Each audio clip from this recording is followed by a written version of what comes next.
6 blocks in 20 minutes and I get a drug test after the game? Crazy.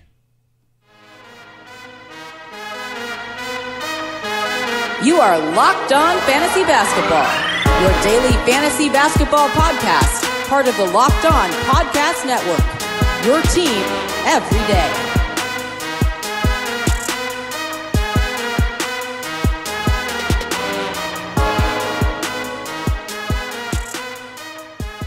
Hello and welcome to the Locked On Fantasy Basketball podcast brought to you by Basketball Monster. My name is Josh Lloyd and I am the lead fantasy analyst at basketballmonster.com and at Yahoo Sports Australia. And you can find me on Twitter as always at redrock_bball and on Instagram at Locked On Fantasy Basketball. Today we are looking back at Monday's 9 games. We are previewing Tuesday's 6 games. We're looking at some injury news as well. Michael Bolton. Let's get to it. Let's get to it indeed. Just a quick reminder, if you didn't listen to the earlier show today, tomorrow, or could be today, depending on when you're listening to it, I'm doing a live stream question and answer charity show. I'm going to be joined by a few guests during that time as well, with all the proceeds and donations from you guys going to the Australian Bushfire Relief Funds in the various states here in Australia. As you're well aware, this huge war, maybe you're not aware. If you're not, go and have a look at the information or what's going on here with these huge fires that has cost over 500 million, that's $500 million, animal lives lost, over 25 human lives lost, countless homes, property damage all over the place.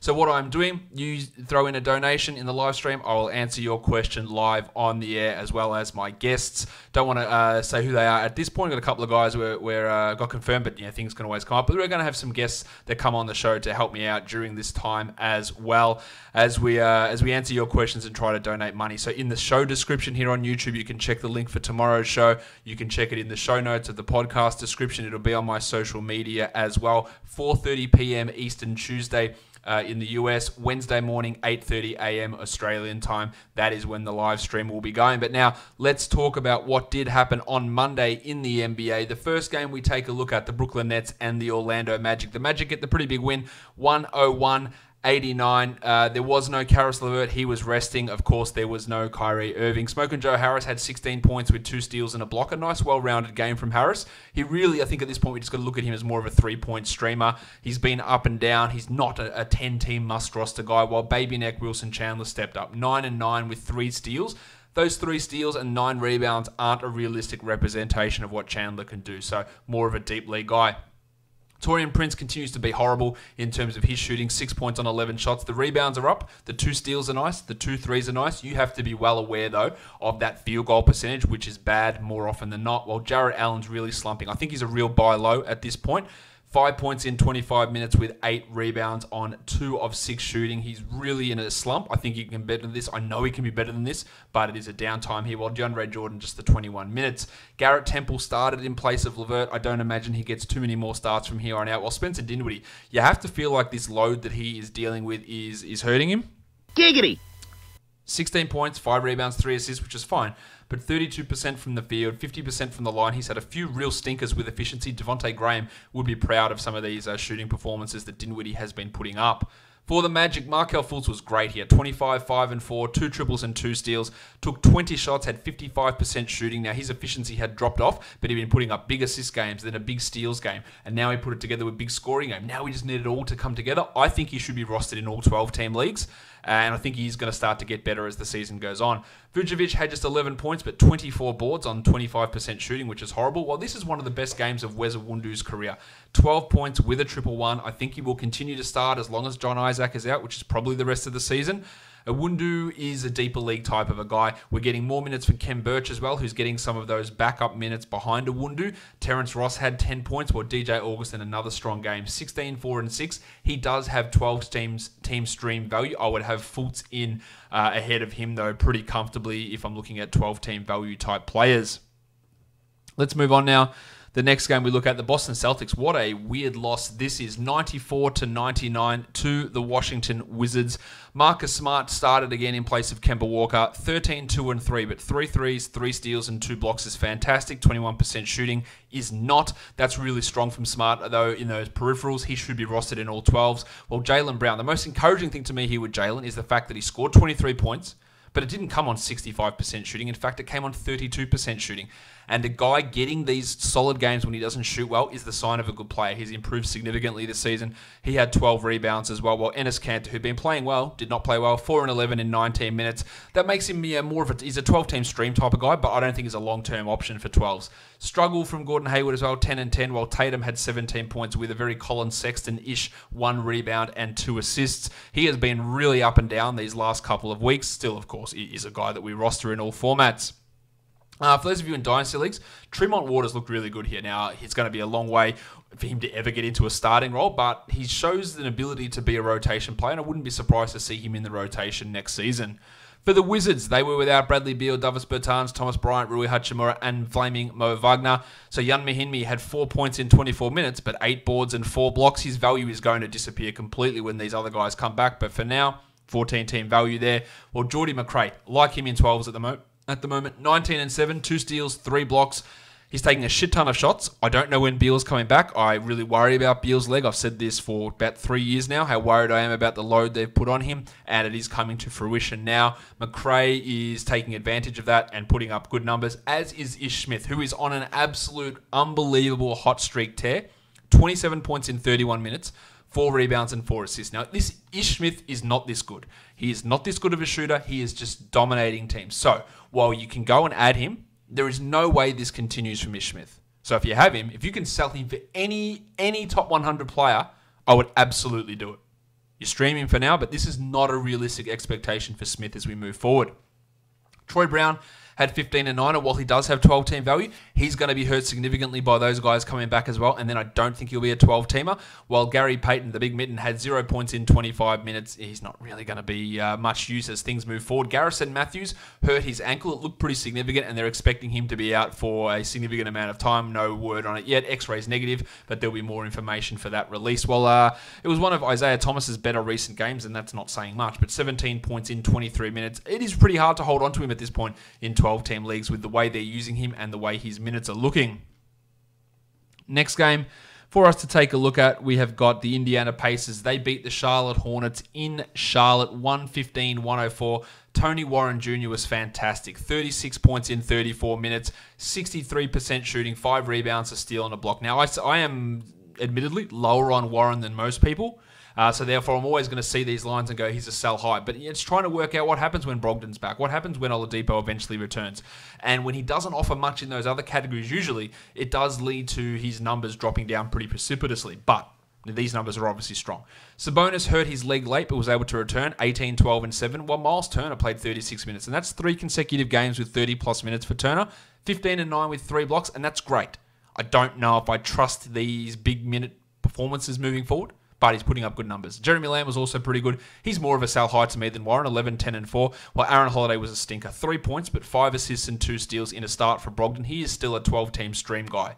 Justin Holiday got ejected, so that meant more minutes for Edmund Sumner, while Goga Badadze, the Dart. Problem with my Gogo-mobile. Gogo-mobile? No, not the Dart. Not the Dart. Yeah, not the Dart, indeed. It looks like he might be out of the rotation for a little bit here at this point. Just 3 minutes here. For the Hornets, Terry Rozier was great. 40 minutes, that's a lot. 28 points, 6 assists for Rozier, while Miles Bridges, who's been shit for most of this season, that's 3 good games in his last 4. 18, 7, and 4, but 86% shooting's not real. The 4 of 4 from the line is interesting. He was definitely like a 12-team drop, and he probably still is going to remain that. But while the form has kicked back up, the opportunities reappeared for him, and he's worth at least a stream value guy. While Devontae Graham had 22, 5, and 6 and didn't destroy your field goal percentage, PJ Washington did. He shot 25% for 6 points, 9 rebounds, still should be rostered, while Cody Zeller had a nice offensive game, 14 points in his 23 minutes. But a 14-team league guy at best is Zeller. Next game up, the Oklahoma City Thunder against the Philadelphia 76ers. The Sixers get the win 121-13 with Nerlens Noel out. Steven Adams played big minutes, and this is instructive to me. It means that those 30 minutes a night that Adams have been playing is not injury-related. It's the fact that Noel's been playing well. And with Noel out, they pushed Adams further. 24 and 15 with 2 blocks for Steve. He even hit 75% of his free throws, 6 of 8 from the line, 64 from the field. Great. But when Noel is back, do we go back to 30 and 18, a minute split? That limits what Steve can do. Chris Paul, 18, 8 and 6. The Italian cock, Danilo Gallinari, had 18 and 7. 7 of 9 from the line was great from him, while Schroeder continues his strong season. Really, really strong season. 21, 2 and 4 in 37 minutes. Well, you'd be stunned to know that Terry Ferguson had only 6 points. Now, Ferguson's minutes are coming down as MC Hamidou Diallo has returned to the rotation. Just the 21 for Ferguson. He will lose this starting spot at some point this season. Gilgeous-Alexander struggled a bit, 14 and 9 in his 37 minutes, but he'd been so good of late that I think we give him a pass. For the Sixers, Ben Simmons continues to play well. 17, 15, and 8.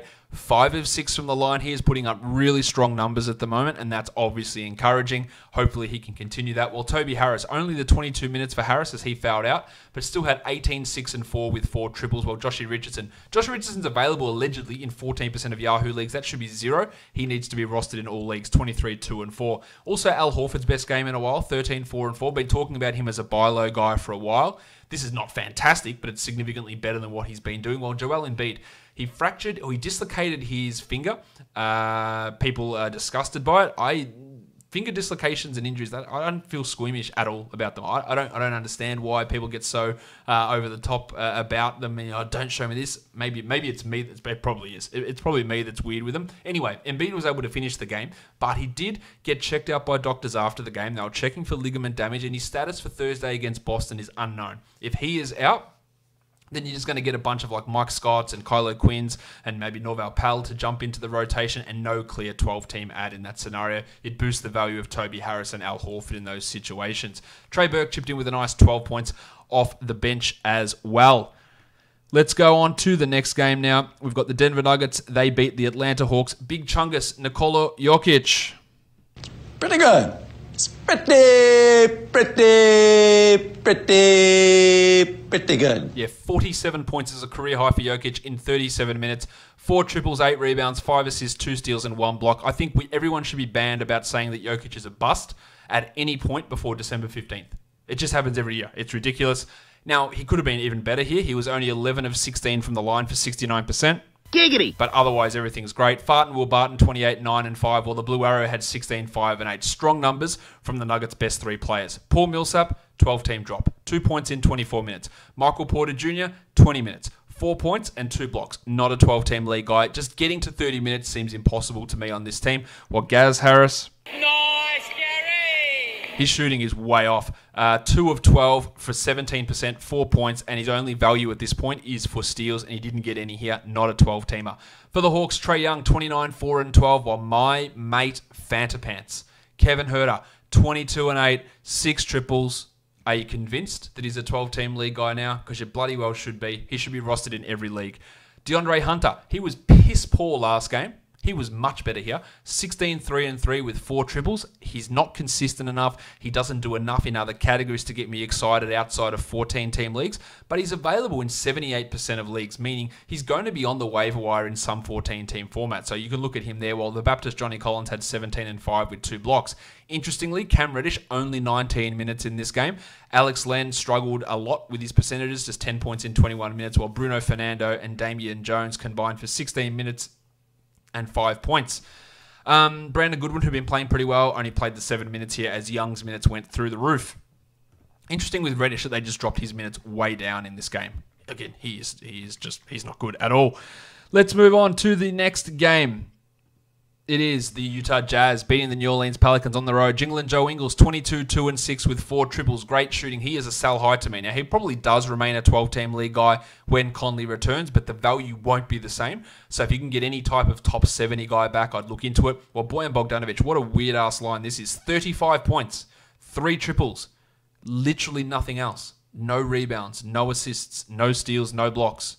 10 of 10 from the line. Just a weird performance. The Donovan Mitchell sprained his ankle, but he was fine. 19, 4, and 6 on 18 shots, while Jordy Clarkson had 16 points. Learning from the best with Colin Sexton, 16, 1, and 1. He has 14-team stream value, while Conley is out at the moment. Didn't do anything outside of those 16 points. Gobert struggled a little bit, 9 points, but had 19 boards. And Royce O'Neal hurt his shoulder, but stayed in the game. 3 points in 34 minutes for Royce. Deeper leagues might want to have a look at Rajon Tucker, although he probably loses minutes or loses his rotation spot when Conley returns. For the Pelicans, Lonzo Ball, wow, what's going on here? 21, 8, and 7. I know I like Lonzo, but even this is exceeding my scoring expectations for him. He shouldn't be on any waiver wires, nor should Derek Favors, who was 9 and 10 with 3 blocks. And Brandon Ingram's unbelievable run continues. 35, 8, and 5, 8 of 8 from the line. Now, I think he will lose some value when Zion returns, which looks like it could be only a week away here from Williamson. But Ingram is putting up strong numbers, and his improvement looks real. With Drew Holiday out, JJ Redick and Josh Hart started. Redick is a short-term value guy. While Holiday is out, it might not be any more time at all, but 23 points for Redick, while Josh the Hitman Hart had 8 points in his 27, and Nickeil Alexander-Walker rejoined the rotation with Holiday out. He didn't do very much. Remember Nickeil Alexander-Walker in preseason? God, that seems like forever ago. Let's move on now. The next game we take a look at, the Chicago Bulls against the Dallas Mavericks. The Mavericks win 118-110. Let's talk firstly Wendell Carter Jr., who suffered an ankle injury that looked pretty bad. He had to be carried off the court. This is what I've been talking about with Carter, is he always seems to succumb to injuries. I'm not calling him injury prone, but he has suffered a lot of injuries, and that is why you go and grab Daniel Gafford. Now, Gafford played 25 minutes, had 13 and 8 with 2 blocks and a perfect 6 of 6 from the line. Now, he did sprain his ankle as well, Gafford, but he was able to return to the game. If he has to miss time, then it's going to be Luke Cornett and Thad Young, who are the major beneficiaries. Now, Young played 28 minutes here and had 11 and 9 with 3 steals and a block. Also, he is a 12-team league ad along with Gafford. I would probably take Gafford over Young, but you could use both of those guys as options. Satoransky, a must-roster player, 11, 5, and 14. Well, Levine was great, 20 and 5, 7 assists, 3 steals, 2 blocks, and Markkanen. Remember the nonsense from the beginning of the season with Markkanen? Well, he was fantastic. 26 and 9 with 4 triples and 1 steal. And the news is coming through here. Wendell Carter says he has a moderate ankle sprain. He'll have an MRI Tuesday. I would say moderate ankle sprain is going to be 2 to 3 weeks, would be my guess here for Carter, but that has yet to be confirmed. We'll see what happens with the MRI, but that is worth noting there that makes Gafford to me an absolute must add in that situation. Chris Dunn had some real foul trouble, 23 minutes. He is just a steals type streamer, not a must roster in every scenario. For the Mavericks, Doncic, 38, 11, and 10. He was great, apart from at the free throw line. While Tim Hardaway returned, shot well, 15 points, but only played 22 minutes. Hardaway is not a must-roster guy to me. He's nice for points. He hits threes, but he's sporadic with them, and he can sometimes hurt your percentages. While Delon Wright's minutes had dipped, but they jumped back up here. 25 minutes, 9 and 6, 2 blocks, 2 dribbles. Not really a 12-teamer, but I think Dwight Powell is. 16 and 7 in 30 minutes for Powell. We also had JJ Barea starting again in place of Kristaps Porzingis, which is the weirdest substitution combination you'll see. Barea had 2 points in 15 minutes. He'll be back out of the rotation when KP returns. While Kleber, 7 and 2 with a 1-1. He's maybe got 1 game, maybe not even that, of having any sort of relevancy while we wait for Porzingis to get back in action. The next game up, we've got the Milwaukee Bucks and the San Antonio Spurs. I don't know why those numbers are the way they are. All right, that score looks better. The Spurs beat the Bucks 126-104. Giannis Antetokounmpo, 24, 12, and 8 with 3 steals, while Wes Matthews, probably his best game all season, 12 points in 29 minutes with 4 triples. I'm not buying into that. Dante DiVincenzo still played some pretty strong minutes. 27 minutes for Dante, 16 and 4, a steal, 2 triples. He's putting up 12-team league value this season. He's probably more suited to a 14-team league guy, but I think he'll start at some point. Poor game from Middleton and Lopez. 15 points for Middleton on 16 shots, while Brook had 8 and 3 with just the solitary block. And George Hill continues to be one of the best 3-point shooters in the NBA. 15 points, 3 triples on 75% shooting with 4 assists. A great 3-point stream option, while Bledsoe had 8 points and 5 assists. For the Spurs, last game Lonnie Walker started. That lasted 1 game. God knows why. He moved back to the bench and played 20 minutes, had 8 and 7. He'd need 32 minutes a night, I think, to be a significant 12-team league guy, and he's not getting that. Bryn Forbes started and predictably was shit. 6 points in his 25 minutes, while DeRozan is a massive sell high to me. 25, 3, and 7 on 73% shooting. He's on that streak of really good shooting numbers, and that's likely to drop off. Patty Mills was great, 21 points with 6 triples, while Aldridge had 17 and 4. And DeJounte Murray back after a 1-game absence, 13, 9, and 4 with 3 threes. Of course, that kills maximum Derek White, who had 9 points in 20 minutes. We're all well aware that White is a 12-team league drop at this point.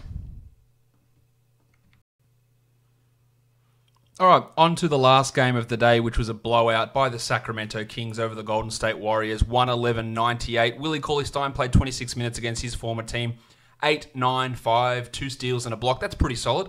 He can be a 12-team league guy. His upside's pretty low. But he's sort of solid with those defensive numbers, which are coming in pretty strong. While the Wizard, Omari Spellman, 13 and 6 and 2 steals. Steve Kerr's been talking him up a lot. I think the way that he is playing, it might actually lead to Marquise Chris getting waived at some point this week. Don't know about that because I do need to clear some roster space or some cap space for Damian Lee or the lubricant Kai Bowman. But, of course, Draymond Green was out of this game. So it's hard to judge too much here for Spellman. 14 or 16 teamers, you might want to take a look. Burks had 10 and 6, which was okay. Robinson, 16 points. Lee struggled in 29 minutes, 8 and 5, but 2 steals is all right. And I do think, even if there is like a 3 or 4 day period where he doesn't play, he's got about 3 or 4 days left on his two-way deal, that he will be on the main roster pretty soon. The triangle, Eric Pascal started 31 minutes, 12 and 4, not the best night from him. This is without Green. I don't see Pascal as being a 12-team league guy. For the Kings, there was no Bogdan Bogdanovic. There was no Marvin Bagley. And then Rashawn Holmes got hurt. Now, Holmes' shoulder injury doesn't appear serious. He did sit this one out at the end of the game. Had 7 and 4 in 20 minutes, but they were like 30 points up when he was out. So I don't think there's anything too serious there. He was sitting on the bench with his teammates at the end of the game. Trevor Ariza got super hot early, had 18 points in 32 minutes, 6 rebounds, 4 triples, and 2 steals on 7 of 9 shooting. Extra minutes because of Bogdanovic's absence. Ariza is just a steal streamer in deeper leagues. Fox had 21, 4, and 7, while the pencil, Harrison Barnesy. 18 and 4 with 3 triples in his 33 minutes, while Hield had 21, 4, and 5. Strong game from him. Nemanja Bjelica 8 and 10 in 27 minutes. Now, if Holmes does have to miss time along with Bagley for Tuesday's game, Harry Giles is going to be the option there. He had 4, 6, and 4 in his 16 minutes with 2 steals. He is ahead of The Undertaker, Dwayne Dedmon, so Giles could be your stream option for Tuesday and could be a DFS option depending on the status of Rashawn Holmes. But again, that doesn't appear like it's too serious of an injury. Speaking of injuries, let's go through a few of them now. Fred VanVleet's going to miss Tuesday's game with a hamstring injury. Of course, Norman Powell is still out, so there's an opportunity for Terrence Davis and Rondé Hollis-Jefferson to step up into some larger minutes. Blake Griffin's knee, nothing looks good about that one. He is going to be seeing surgeons discussing whether he sits out the rest of the year. I think that is ultimately what will happen with Griffin. He needs to rest this up. This is a long-term situation, a long-term injury, and I don't think that he will play again this season. His performance has been so bad anyway that he was a drop a couple of weeks ago, and I don't think we're seeing Griffin back. So that, of course, boosts the value of Sekou Doumbouya and of Christian Wood. I think that Doumbouya will get more minutes consistently, so he is probably the guy that I would prioritise over Christian Wood. Norman Powell, I referenced him earlier. He's doubtful, so his return is pretty close. He's worth a grab in a 12-team league, while Joel Embiid dislocated his finger. He might be in doubt for Thursday's game. Garrison Matthews sprained his ankle. It looked pretty bad, so we're expecting a couple of weeks off for him there, as well as Wendell Carter spraining his ankle. I think a couple of weeks absence is probably likely for Wendell. Now, Daniel Gafford sprained his ankle before Carter, but he was able to come back in and played really well. Now, how that ankle blows up overnight, we'll have to see, but he is an add to me, along with Thad Young in the absence of Wendell. And then, as I mentioned, Rashawn Holmes hurting that shoulder hopefully isn't serious. It doesn't appear too serious at this point. Let's move on to DFS now. We're going to be looking at DraftKings pricing for Tuesday's slate of games in the NBA. All right, the first game we take a look at DraftKings pricing today, the Portland Trail Blazers and the Toronto Raptors. Fred VanVleet is out with a hamstring injury. I also saw some stuff where they're talking about him having some finger problems, so that's not good. They, of course, are still without Norman Powell, although his return is imminent. So we're going to be getting a lot more Patrick McCaw, Rondé Hollis-Jefferson filling in, I think, at small forward or power forward, pushing Anunoby back to the 3 and McCaw back to the 2, and also another opportunity for Terrence Davis. They also have Shamori Pons, who is a guy that might play some minutes as a reserve guard off the bench. He's not likely to be a DFS factor, though. For Portland, CJ McCollum missed the last game with illness. If he is out, Anthony Simons and Gary Trent get the boost there. Of course, Damian Lillard also gets a boost, as does Melo and Whiteside in their usages. At point guard, CJ is at 6,700. I actually think he's not a bad option if he does play, but there's still some concern about whether he's going to be suiting up. While Kyle Lowry at 87, really strong option, a great matchup in terms of defense, plus that opportunity with VanVleet out to get a ton of usage and a ton of ball handling really helps him. Terrence Davis is up at 4,900. That does make it a little bit tougher to use him. I'd only be interested really in tournament type situations. Simons is at 42. If McCullum's out, I really like that one. If not, he's really tough to use in that scenario. And then you've got Lillard, who's at 9,200, who would become a must-roster guy, I believe, if McCullum happens to be sidelined. At shooting guard, Bazemore's at 3,800. He's not really doing anything to make me think that he's a good option, so I think we can leave him alone. While McCaw at 4,000. Similarly, he did have that massive 43-pointer not that long ago, but otherwise it's pretty much feast or famine for Pat. Not the guy that I'm super into here. Matty Thomas could be back, as well as Malcolm Miller could also play a role. At small forward, Carmelo Anthony's at 5,700. He's been pretty poor of late. I think he is worth at least a GPP look, especially if CJ is out. While Hollis Jefferson at 48, even in the limited minutes, he's giving us 25 a night. And I think there could be some extra minutes on offer for Rondé with Van Vliet sideline. So some value there in him, at least for a cash game perspective. O'Shea Brissett, Mario Hezonja, who did play well last game. Hezonja, I just don't think we can trust that too much. For your big man, Ibaka's at 8,300. It is pushing a little bit too far. I don't completely dislike it. It's okay, and the matchups are positive for search. I think we can at least look at it as some decent floor value. Boucher, the water boy, at 4,000. He's not getting it done, while Hassan Whiteside's at 8,600.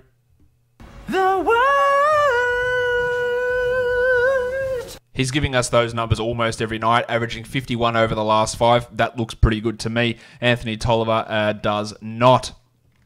Let's move on now. The second game we look at is the Detroit Pistons and the Cleveland Cavaliers. No Blake Griffin, no Reggie Jackson, no Markieff Morris, no Luke Kennard. For Detroit, we assume that Kevin Love will be back after resting last game, while Tristan Thompson missed last game due to illness as well. Larry Nance will be out with his knee injury. At point guard, Derrick Rose is at 6,400. He is a pretty much lock to bring that floor value back, so that's a really strong one for him. Darius Garland's at 48. Shit the bed last time, but prior to that had been playing okay. I don't mind Garland here, but more just for tournaments. While the Shark, Bruce Brown. Baby Shark, I hope they don't persist with this Tim Frazier nonsense. 4,800 for Brown. I think he's got a pretty solid floor in this one. Exum was great last time out for Cleveland. He had 37 points. Of course, Kevin Porter will be missing in this game. Can Dante do that again? Unlikely. He shot 82% from the field on 30% usage, not something that's going to continue. At 4,300, that's an $1,100 price rise from Dante. I don't even have faith that he gets to 20 points here, really, 20 DraftKings points. So he's not someone that I'd be super interested in. Langston Galloway, he played well last game, but again, not a reliable option, nor is Frazier, Knight, or Dellavedova. Nothing at shooting guard outside of Svi Mikhailuk at 4,200. He came off the bench last game. I imagine he'll be back into the rotation in this game, just because I think they did go to that weird Christian Wood, Sekou Doumbouya, Andre Drummond front court to match up against the Lakers' length. So I think we get Wood going back to the bench in this one, and that'll push Mikhailuk back into the starting lineup, which doesn't really impact him that much because he played pretty well coming off the bench against LA. Not that much of a DFS option or limited upside player. For your small forwards, Doumbouya is at 4,600. I do like this one for Sekou. He played okay last game, getting some double-doubles. Not in the last game. Shot not well in the last game, but he's been pretty good prior to that. I like him at 4,600. Chetty Osman's at 4,500. He's very much hit or miss with limited upside as well. And then for your big men, the Crucifix, Christian Wood's at 5,500. Only for tournaments for him. The matchup is strong, but Sekou has been outperforming him. Drummond at 9,700. Really, really love that. Love the floor for Drummond. He should be looking at 50 type point night. 7,500 for Kevin Love. I just don't trust that he's going to produce that. While Thompson at 6,100 is overpriced. The Muppet John Henson at 44 would be worth a look if we do hear that Thompson is out. All right, let's move on. Next game here for us is the Oklahoma City Thunder and the Brooklyn Nets. The Thunder, they are on a back-to-back after that loss on Monday. They are favoured by 2 points here, the Thunder, on the road against the Nets, who are also on a back-to-back. 217 for Brooklyn. They lost on their Monday matchup. Karis LeVert should return after resting in Monday's game, returning from his thumb injury, but we have to assume that he's going to be on some level of a minutes restriction. He shouldn't be, but he will be if he's resting and then played limited minutes in the first game. I imagine that'll be the case here again. Dinwiddie's at 7,600. I really, really like that for Spencer, while Dennis Schroeder at 65. He's around that 30-point mark, so 6,500 might be a little bit too high, but the matchup is strong for Schroeder, so that gives him some value. While Chris Paul at 6,900. Giggity! Have to like that for Paul, who is putting up good numbers, and in his last 3 games against Brooklyn has averaged 50 points. This is a good one for Paul. Gilgeous-Alexander struggled a bit on Monday. He's at 6,800, probably more of a tournament guy, not one that I'd want to rely on. Same with Karis LeVert at 6,000, too highly priced for me. Smoking Joe Harris is at 51. I like the floor value in Harris, who's giving us that 27, 28 a night sort of performance, which is fine for cash. Probably limited upside, though, for Harris, while Garrett Temple with LeVert likely back, that does put a dent in his value. Terry Ferguson's an absolute nothing player. At small forward, the Italian cock, Danilo Gallinari. Hands off my cock! Gallinari is at 5,800, really strong floor value here. He's like a 30-point guy, which at 5,800 is totally fine with 40, 45-point upside. That looks pretty good to me. And then you go to the baby neck Wilson Chandler, 3,300. Had some nice steal numbers on Monday. I don't think we should trust that at all. Roddy Rodion's Kuruks, Darius Bazley, not keen. For your big men, Jarrett Allen's really struggling. I'm not wanting to get involved with him. DeAndre Jordan at 48. Strong floor, low upside. That makes him an okay cash option. While Steve Adams with Nerlens Noel out again. 6,600 for Steve. He dominated, played a lot of minutes, had almost 50 points in that game on Monday. And at that price, I don't mind him in a really, really positive matchup. So Adams could be an option for you here. Next game is the Minnesota Timberwolves at the Memphis Grizzlies.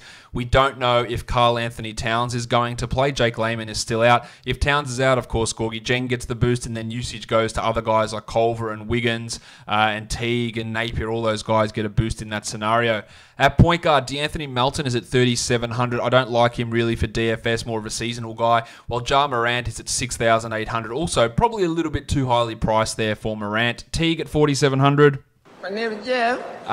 Yeah, look, really limited minutes last game. Whether that was the knee injury or a change in rotations from Saunders, we're not sure. I wouldn't want to bank on it, while Tyus Jones against his former team, not going to cut it. I don't mind Jarrett Culver here. Now, he is getting it done with defensive numbers, averaging 29 over the last 5, and at $5,000, I think he's absolutely worth looking at, especially with Trevion Graham out of the rotation, while Shabazz Napier at 61. Now, that's getting a little bit high for Shabazz. If they play him 30 minutes a night, then it is value. If they go back to that 22 minutes for Shabazz, 27 minutes for Teague situation, that limits what he can do. But at 6,100, there is some at least tournament value there. Not the strongest, in my opinion. Dylan Brooks is at 4,900. He's a good upside type of guy. That's really all he is as a GPP type of a play. While Wiggins at 6,900. Giggity! Really like him at that salary, especially if Towns is out. Okogie and Keelan Martin, no thank you. Small forward Jay Crowder, well, this guy's just totally up and down. He is a GPP only sort of a player. I would not be wanting to get too invested in him. While Bob Covington at 5,900, 30 points a night, minutes over the 30s recently, putting up some good numbers. If Towns is out, I'm more sold on Covington being an option. For your bigs, Brandon Clark's not getting enough playing time at this point, while Triple J is at $7,000. Foul trouble hasn't really been an issue for him recently. As I knock on wood, it'll probably be a problem in this one. More of a tournament guy to me, while Towns at 10.8. Wouldn't want to feel comfortable using him, just given the knee situation. Valanciunas is crushing it. He's averaging 38 over his last 5. No reason to think that there's going to be too much different here. He should be pretty strong for a cash option. While Jeng is all the way at 6,800. That is a high price for Gorgie Jeng. Well, he dropped 58 points last game, so that's, I guess, relatively reasonable. But that price is, I think it puts him out of consideration, even if Towns can't go in this one. It's just a little bit too high for me. The fifth game up is the Sacramento Kings and the Phoenix Suns. The Suns are 6-point favourites here, and the total is 226.5. I don't know if we're going to get the starting combination of DeAndre Ayton and Aaron Baines. I don't think we will. I think we're going to get more of those McCall Bridges minutes. I don't think Dario Saric is going to go back to starting. But regardless, I think we see fewer minutes of that combination of Baines and Ayton than we have seen the last 2 games. Bogdan Bogdanovic and Marvin Bagley are out for the Kings. So they didn't play on Monday. We don't know their status for Tuesday. We need to figure that out. Bogdanovic seems to be getting better. He's a chance. Bagley, I'm not so sure about. At point guard, Fox is at 7,700. Probably a little bit too high for Foxy here. While Booker at 8,800. He is absolutely crushing it. Booker's lowest score over his last 5 games has been 45 points. So I really do like Booker here. While ravishing Rick Rubio at 71. Maybe a little bit too high. For your shooting guards, Bogdanovic is at 49. I'm not really interested in using him in this one. It just feels a little bit too high for Bogdan here, especially given the uncertainty of his role, his illness, and his health status, obviously, for this game moving forward. You got McCall Bridges at 4,700. He played really well last game. He had 31 points there. There is some uncertainty with his role, so that would make me loath to commit to him. While 7,000 for Bud Hield. On a bit of a roll at the moment, Bud. I like him there, especially if Bagley happens to be sidelined and Bogdanovic. At small forward, Oubre's at 7,300. Even last game, he didn't play well, but he still brought the value. I think he is in a good spot. Cam Johnson, Harrison Barnes, no. Šarić and Ariza also no. For your big men, Bagley's at 61. I wouldn't want to get into that at all. While DeAndre Ayton at 8,200. Now, he has not been playing all that well, but he's still giving us 40 DFS points a night. So if he actually plays well, he'll smash that $8,200 mark. Aaron Baines at $5,000. Yeah, maybe for tournaments, but I'm not massively keen. While 6,400 for Richaun Holmes looks like a really strong cash play with a really good floor value for Holmesy against his former team from last season. The Knicks, they travel to take on the Lakers in LA. The Lakers are 13.5 point favourites, and the total is 220.5 points. Anthony Davis has popped up as probable again, while Avery Bradley is questionable. We don't know if Alfred Payton is playing for the Knicks. He's questionable, as is Dennis Smith Jr. So if both of those guys are out, you're going to get a healthy dose of Frank Ntilikina at point guard. If, say, Payton's out and Smith plays, I think we'll see a split between Ntilikina and Smith in that scenario. LeBron is at 11,200. LeBron James. Always like LeBron, even though it is against the Knicks. The Knicks have been a little bit feisty lately, so 11,200 for LeBron looks like a good price. Rondo is not, and Alfred Payton at 6,000, probably a little bit too high considering we don't even know if he's playing. At shooting guard, Reggie Bullock, no thank you. Kentavious Caldwell-Pope at 3,800, yeah, maybe, but probably not. That's only really if Bradley's out, but even then, the excitement level's pretty low. And then at small forward, the future MVP, the trade bait, Kyle Kuzma, 4,800. He is averaging 19 points over the last 5, so it's a pretty strong no from me. While Marcus Morris at 62, got his mojo back at the moment, putting up some big numbers. I like him as a good cash and good tournament player. For your bigs, Randall's at 7,300. Now, this is a tough matchup for big men. So if you're going to fade someone, fade a big man and fade Randall. I'm not massively into him in this matchup. While Davis at 10,700 should be able to drop in a 55 or 60 pointer pretty comfortably. He looks good here. Howard at 4,200 played well last game, but that's on the back of a lot of blocks. And JaVale McGee similarly not keen on them. Mitchie Robinson at 5,300. The minutes are down. The price is down also, but more of a tournament guy because we just don't know exactly how Mike Miller is going to utilize him in this matchup. If we just flick it across to FanDuel now for some options there, I think we look at Anthony Davis as a pretty strong one. Andre Drummond, Kyle Lowry also comes in with a pretty strong price. You got Terrence Davis at that cheap price as an option. Siku, Christian Wood, Serge Ibaka, Derrick Rose, Spencer Dinwiddie, Dennis Schroeder, Lowry, Drummond, Sexton, and the Rooster, Danilo Gallinari. That'll do it for me today, guys. Don't forget to check out my live stream tomorrow, raising funds for the Australian bushfire charities. You can see the link in the show notes on your podcast app or in the description for this YouTube video, and it will be on my social media feed as well. Go in there, donate some money, and get your question answered on the air by myself or one of a number of guests who are going to be joining me during the duration of the live stream. Follow me on Twitter at redrock_bball. Guys, we are... Actually, one more thing. With the live stream, if you're not able to get there for the time that it's scheduled for, which is 4:30 p.m. on Tuesday Eastern Standard Time or 8:30 a.m. Wednesday Australian Eastern Standard Time, you can go in and leave your question in the super chat box. Just click the link and you'll see that there, and you can leave your donation and your question in there, and I can get to that as soon as the show opens. A couple of people have done that already, so that would be great if you could do that, guys. We are done here. Thank you so much for listening, everyone. See ya.